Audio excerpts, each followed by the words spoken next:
আসসালামু আলাইকুম। আশা করি সবাই ভালো আছেন ও সুস্থ আছেন। আমরা যারা এনআইডি কার্ড সংশোধন করতে চাচ্ছি বা দীর্ঘদিন যাবৎ ভুগছি এনআইডি কার্ড নিয়ে বা সে কার্ডগুলো কিভাবে সংশোধন করব, বারবার নির্বাচন অফিস গিয়ে আমাদের ভুগতে হয় এই এনআইডি কার্ডের জন্য বা নতুন ছবি তোলার জন্য কিন্তু আমাদের আবেদন করতে হয়, সে বিষয়গুলো নিয়ে থাকছে আজকের নতুন ভিডিও। তাই নির্বাচন কমিশন এটাকে একটা নতুন যে আবেদন, যে নাগরিকরা যেন হয়রানি না হয় সেই বিষয়ে তিনি একটা উদ্যোগ নিয়েছেন। আসলে এনআইডি সেবা সহজ করার লক্ষ্যে কাজ করতেছে নির্বাচন কমিশন গাইজ। তাই আমরা জেনে নেব যে আজকের এই এনআইডি সেবা কিভাবে গ্রাহকরা পাবে বা কিভাবে এনআইডি সেবা দিয়ে থাকবে এবং যে সেবাগ্রহীতা যেন কোনো ধরনের ভোগান্তি না হয় সেই বিষয়গুলো নিয়ে থাকছে আজকের ভিডিও গাইজ। তাই আপনারা ভিডিওটি না টেনে সম্পূর্ণ ভিডিওটি দেখার অনুরোধ রইল। আর এনআইডি যে নতুন আইন উদ্যোগ নিয়েছে নির্বাচন কমিশন সে বিষয়ে নিয়ে থাকছে আজকের ভিডিও। তাই আমরা আর বেশি কথা না বলে আমাদের মূল ভিডিও চলে যাব। সেখানে কি বলা হয়েছে, নাগরিকদের এনআইডি সেবা নতুন উদ্যোগ আসলে নাগরিক সেবার এনআইডি সেবায় নতুন করে উদ্যোগ নিয়েছে নির্বাচন কমিশন তাহলে আমরা দেখতেই পাচ্ছি আমাদের এনআইডি সেবা কিন্তু আমরা আর কোনো ধরনের ভোগান্তিতে ভুগবো না, সে বিষয়ে নিয়ে আজকের ভিডিও। এটা একটা নিউজ পেপার থেকে নেওয়া গাইজ। নাগরিক জাতীয় পরিচয়পত্র এনআইডি সেবা সংক্রান্ত নানা পরামর্শ দিতে নতুন উদ্যোগ নিয়েছে নির্বাচন কমিশন আর এনআইডি সেবাগ্রহীতার সঠিক পরামর্শ দিতে সেলফ গঠন করেছে এই সেলফ প্রতিদিন অফিস চলাকালীন নাগরিকদের এনআইডি বিষয়ে নানা পরামর্শ দিয়ে সহায়তা করবে।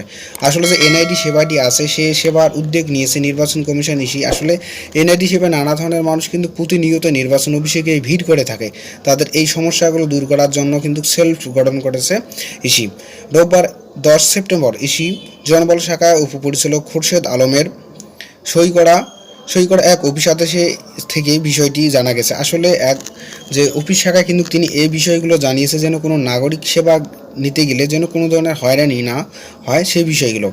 অফিস আদেশে উল্লেখ করা হয় যে প্রতি কর্মদিবসের অনেক সেবা প্রার্থী জাতীয় পরিচয়পত্র সংক্রান্ত সেবা গ্রহণের লক্ষ্যে নির্বাচন ভবনে এবং নির্ধারিত প্রশিক্ষণ ইউনিটের এবং ভবনে আসে এবং সেবাগ্রহীতার অসুবিধা এবং সুপারিশ মতামত জানা এবং সেবাগ্রহীতার পরামর্শ প্রদান করা এবং সংক্রান্ত কার্যক্রমের জন্য নয় কর্মকর্তা দিয়ে দুটি সেলফ গঠন করা হয়েছে। আসলে এই সেলফ মাধ্যমে কিন্তু আমরা এনআইডি সেবাগুলো কিন্তু আমরা খুব সহজে নিতে পারবো। উপ সচিব মোহাম্মদ রুকনুজ্জামানের সুপারভাইজিং এবং কর্মকর্তা নিয়োগ করে একটি সেলের সদস্য হিসেবে রাখা হয়েছে।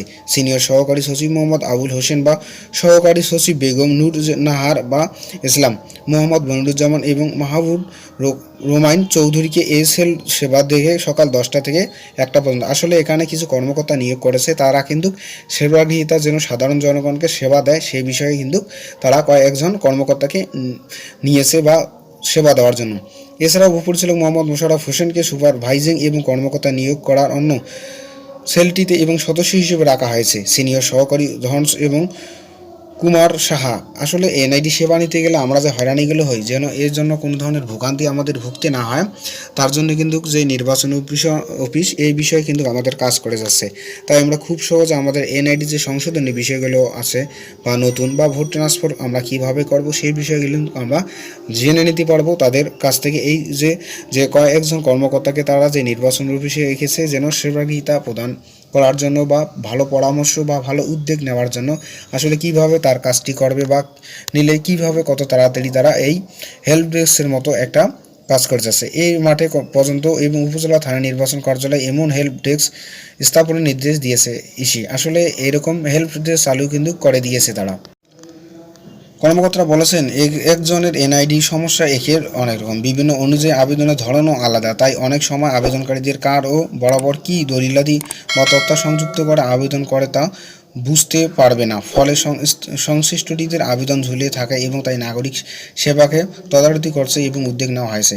আসলে যে কার কী রকম আবেদন করেছে, কোন ক্যাটাগরিতে যে 4 ধরনের ক্যাটাগরি আছে তার সংশোধন করার জন্য না বা কোন ক্যাটাগরি তার আবেদনগুলো অলিপ্ত অবস্থায় আছে কিন্তু সেই বিষয়ে জানতে তারা কিন্তু হেল্প ডেস্কও চালু করে দিয়েছে যেন সেবাগ্রহীতা তাদের যে নাম্বার থাকবে সেখান থেকে তারা কিন্তু যে নির্বাচন অফিসে কথা বলে কিন্তু তাদের সেবা সমাধান করতে পারবে নির্বাচন অফিস থেকে, সেটি কিন্তু তারা জানিয়ে দিয়েছে। আর নাগরিক যেন কোনো ধরনের বা তদারকি বা যে তাদের কাগজপত্র সব ঠিক আছে কি না সে কিন্তু জাস্টিফাই করে তাদের কিন্তু এনআইডি কাজগুলো তারা সংশোধন করে দেবে।